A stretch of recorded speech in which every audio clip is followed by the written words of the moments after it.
नमस्कार. आज मला बनवायचं होतं आईस्क्रीम. तर त्यासाठी मी इथं अर्धा लिटर फुल फॅट दूध घेतलेलं आहे. तर हे म्हशीचं दूध आहे.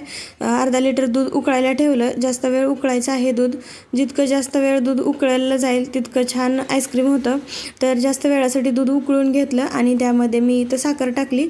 साखर आपल्याला जितकं गोड हवं तितकी साखर टाकायची.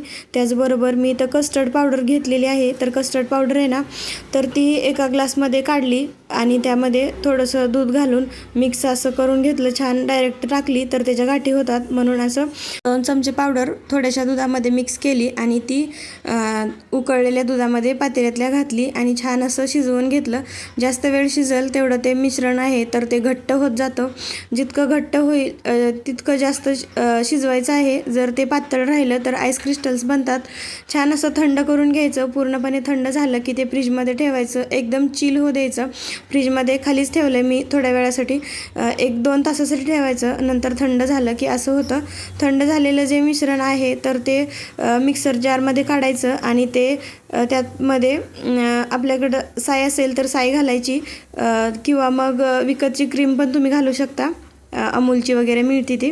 तर साय घालून छान असं मी मिक्सरवरती वाटून घेतलं, बारीक करून घेतलं 2दा. आणि आहे असं जे मिश्रण आहे तर ते प्लास्टिकच्या एका कंटेनरमध्ये काढलं आणि त्याला वरून मी असं कागद लावला कट करून, जेणेकरून ते एअरटाईट होईल. तुमच्याकडे जर एअरटाईट कंटेनर असेल तर एअरटाईट कंटेनरमध्ये तुम्ही ठेवू शकता.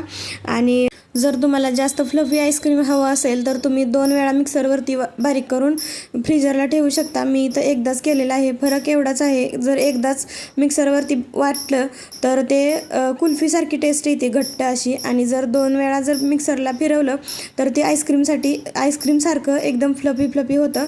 तर छान झालं होतं आईस्क्रीम. खूपच मस्त झालं होतं. मुलांना पण खूप आवडलं.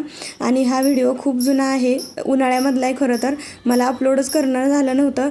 पाठीमागे राहिलेले व्हिडिओ तसेच पाठीमागे राहिले होते आणि आता मी तो एडिट केला आणि आत्ता अपलोड करते. आवडला तर लाईक करा. Bye bye.